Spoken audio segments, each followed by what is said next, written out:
Mute myself. Hello, and welcome to Greet the Week. I am Mona Duncan, your host, and our topic today is dealing with difficult people. I was doing a live presentation one time, and one of the ladies that came in made the comment, and she said, I've been looking forward to this. She said, I find that whenever I am around or working with people that are difficult, that I become difficult myself, and I don't like that. And that's kind of part of the human nature, that anytime if someone reaches out to us and we reach back, it's like a come here, but if there's a pushback, then there is a difference. So it's dealing with difficult people, whether you are one or whether you know one. And sometimes we become that difficult person when we don't intend to, or maybe we do intend to. But anyway, so I thought we would start off here with just a little knowing who you are. So I have some words here on the left-hand side about character qualities. And so I would like you to pick 3 of those that is you. I mean, don't just dismiss the ego, dismiss the being humble, all that kind of stuff, and pick 3 things out of that is you. Yes, I am. I'm candid, I'm competent, I am diligent, I am. As to know, and as part of your positive qualities. And if you would either speak it out loud to us or maybe put it in the chat, pick 3 things that you would decide that, yes, that is me. That is me. I know I would see myself as a leader. I see myself as enthusiastic, and I see myself as independent. And from, a point of view, it can be seen as a good thing. But sometimes from another point of view, we can see differently.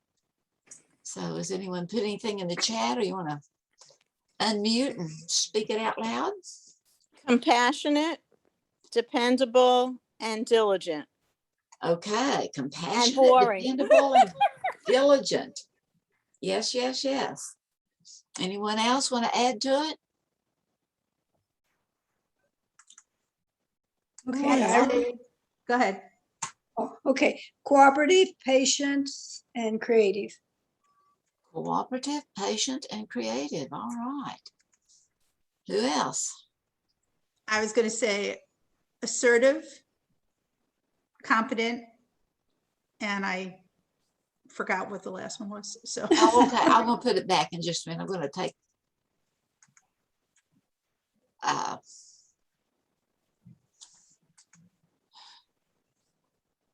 that's okay. I can be 2.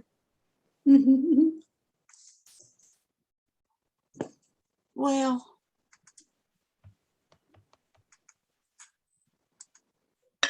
I don't want to share that. Oh, well, they're still sharing. What if there's no, Okay. Go ahead. We'll go back a slide. All right, good. Thank Okay. you. So what were your 3?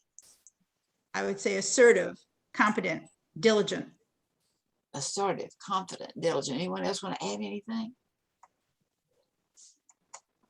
Well, what I'm going to do is I'm going to remove this thing that's on I'm going to stop sharing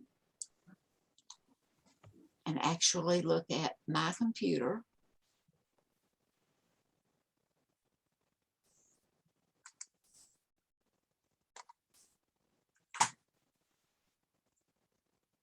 Well, I want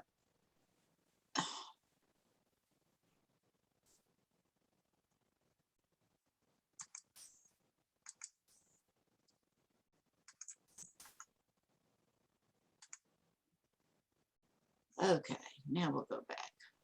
I finally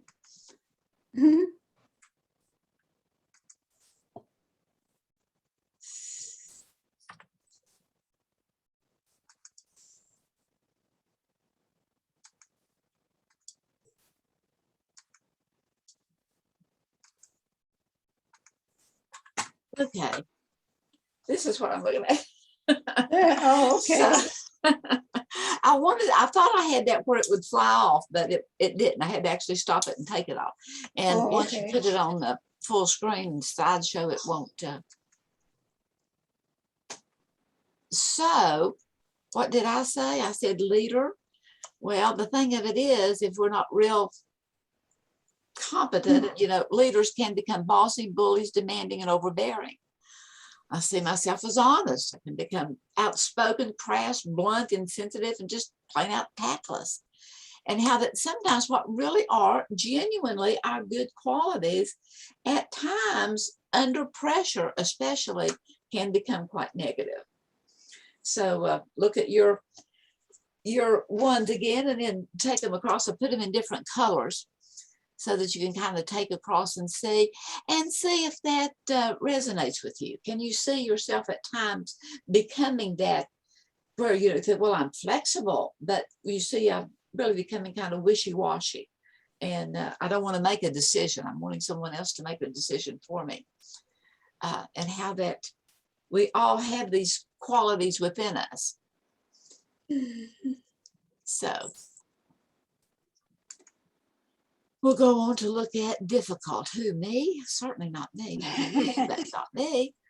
Our DNA, we come into being because of all the generations 10, 20 years back that come together to make you, you, and me. And we have been given through the DNA some specific traits. How tall we'll grow to be, our eye color, skin color, that kind of stuff, and our givens. Those are not for our arrogance, as in beauty or intelligence, neither are they for our shame. They just are. These are things that we were gifted with. It's things that we were given, and it's just who we are. And in the Myers-Briggs type indicator of personalities, they say that there are, of all the 5.7 billion of us or 7.9 billion of us on planet Earth, that there's only 16 different personality types, but that there's major leeways in each one. And so supposedly every one of us has all of the types within us, but they're at different degrees and different temperaments. And even though we have all of these types within us, all 16 types, our behaviors are based on our personality preferences. And we've looked at these spectrums before, the different preferences. So psychology, and psychologist tries to explain our individual differences, even though we all have the same needs. We all have the same needs. We're more alike than we're different. And but yet, part of psychology is looking at how we can be the same and how we can be different also. So the different types can arrive at the same conclusion through different avenues. You think about a destination that we're going to and different ways to get there. So regardless of our individual readings or whatever, we can come to same conclusions through different avenues. Of course, we can also come to different conclusions through the same map because we're just a unique blend of people. The lack of knowing self, getting to know who we are, and as to whether or not those things that we see as being our positive qualities, how can they be under pressure, under deadlines, under being with other difficult people? How can we become equally difficult? So a lack of knowing ourselves leads to being easily influenced by others. Point number 8, just a thought and suggestion that we can learn to flow in an extreme opposite of an inherent preference. So right now, I would like for you to get a pen and a piece of paper, something you can write on. And I would like you to use your dominant hand and write your name. Write your first name with your dominant hand. And then if you would put the pen in the non-dominant hand and write your name again. Is it doable? Is it awkward? with time, and especially, if the circumstances demanded it, could you learn to use the non-dominant hand rather competently? And as to whether or not it would become an automatic, but in dealing with difficult people, again, whether we are one or whether we know one, if we can realize that, hey, I'm becoming difficult here, how can we adjust ourselves as we are dealing with someone that has become difficult? How can we adjust our tone so that we can still be sane and sensible? And point number 9 is, while giving deference to the dominant, the more balanced a person can become in all types, the more mentally and relationally healthy we become. That as we can become more fluent in adapting to another person's way of leading, or another person's way of seeing things or speaking, or their pace. We've looked at the several times lately. We've looked at a lot of different variances that we have, and the more that we can be open to them. Well, Carl Jung said, the world will ask you who you are, and if you do not know, the world will tell you. And so sometimes in being told who we are, that, oh, but you have a talent in this, that we start going with that talent to the point that that strength becomes a liability. That the shadow side of us is composed of ego ideals that we have rejected. But until we tell ourselves that I'm not going down there, I'm not going that way, and actually stand firm in it, that shadow side we need to make friends with our shadow side. We need to make friends with the fact that, oh no, I really can be harsh. I really can be selfish. I really can be any negative that we don't like to admit to. We have to make friends with it. The greatest strength one can have is to know one's weakness. And again, to know those things that might be a slippery slope for us, and to stay way away from it, whether that is eating or speaking or thinking or whatever. And then to make friends with our shadow side, and thereby we transcend it, that it becomes it's there. I have been that way. I am making changes because we have that option.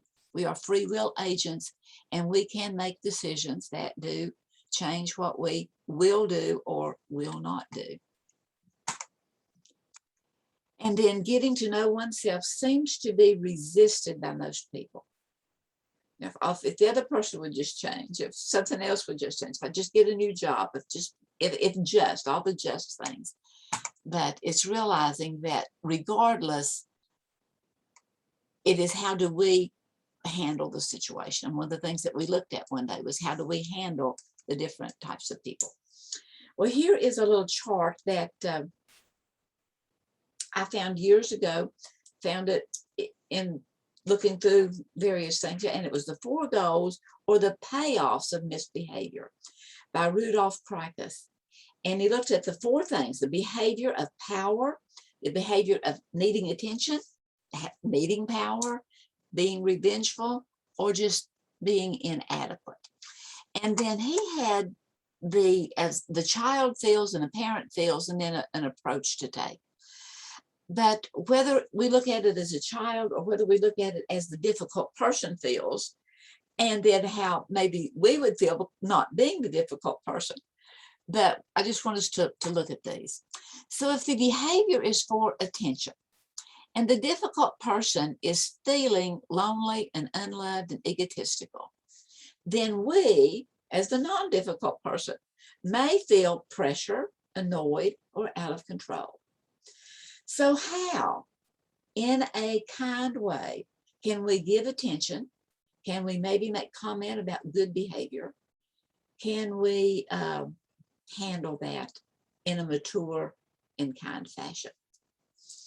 So if the behavior is for powerful, the difficult person may feel helpless and angry and that they're out of control. No one's listening to me. Whereas the non-difficult person may feel frustrated. This is a no-win situation, and I'm annoyed with how you are behaving. So a good approach is to give choices, to truth or consequences, to maybe listen to use verbal skills.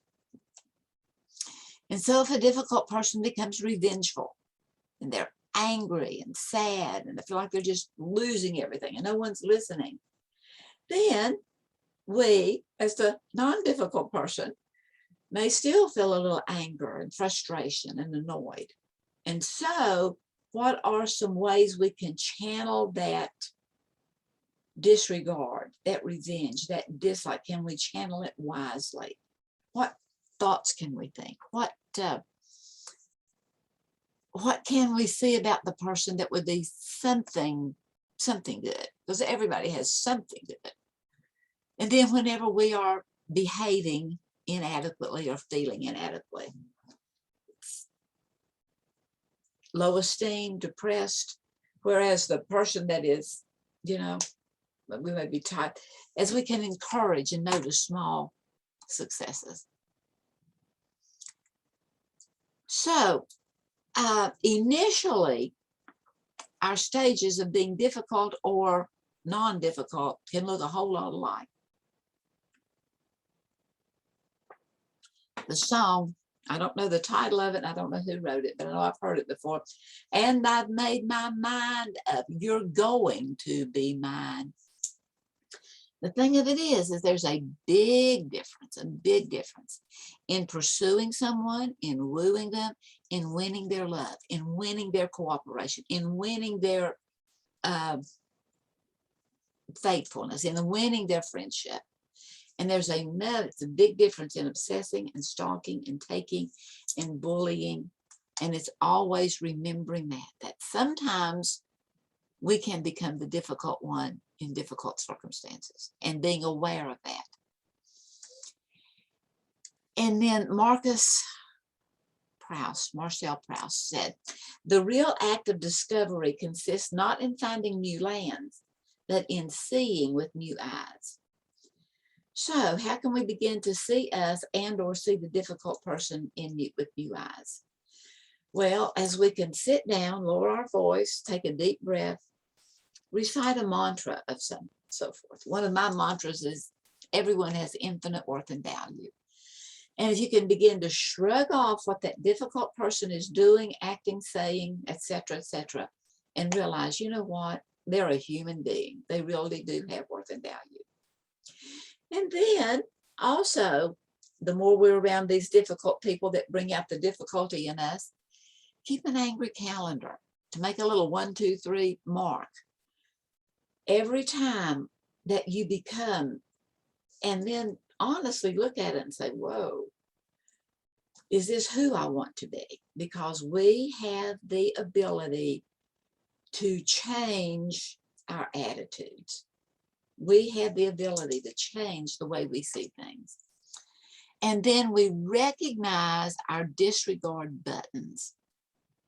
That anytime I'm closing someone down, that I'm not listening, that I am, just disregarding. To keep a record of your thoughts when you disregard another. And consider where that irritant is in you. That I disregard that person because they just don't know how to get to a point. Well, sometimes we resemble those remarks that we say about others, and see how it resembles us.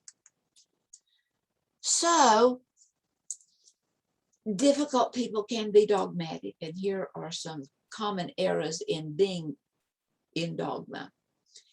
Is using any personal theory as a fact, or personal belief even. We can believe something that is a lie. And sometimes we can find out and sometimes we don't. But anyway, using personal theory as a fact, or Sigmund Freud with his id, ego, and superego declared it as being a fact. But his co-partners, which at the time were, or his co-constituents, Carl Jung and Alfred Adler, had opposing views and their own theories. And many people have taken those as fact, and maybe so or maybe no.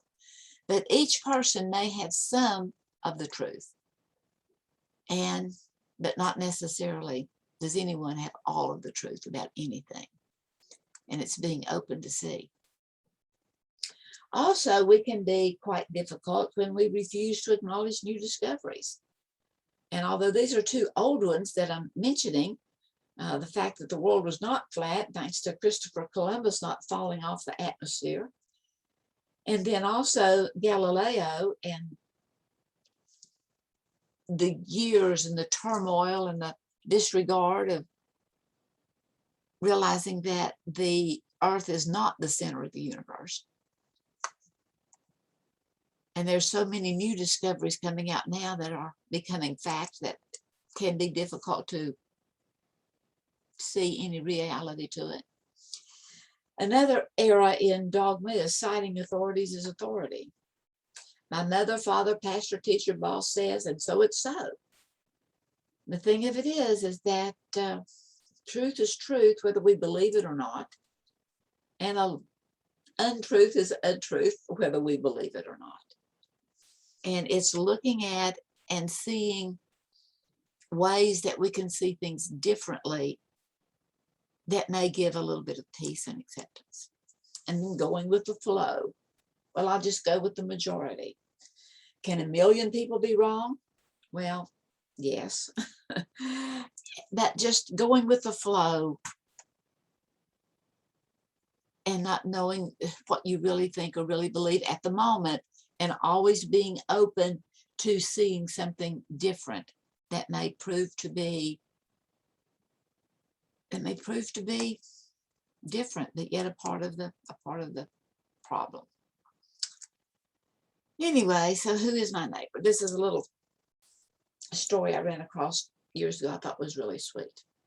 A rabbi asked his students how they could tell when the night had ended and the day had begun. One student said, could it be when you can see an animal in the distance and tell whether it's a sheep or a dog? No, said the rabbi. So another student asked, is it when you can look at a tree in the distance and tell whether it's a fig tree or a peach tree? No, answered the rabbi. Well, the students began chiming. Well, then what is? How can you tell the difference when nighttime is no longer nighttime? How can you tell when the day has ended and when the night has ended and the day has begun? And the rabbi said, it is when you can look in the face of any man or woman and see that it is your sister or brother. Because if you cannot see this, it is still night. So it is looking at the fact that we are people of infinite worth and value.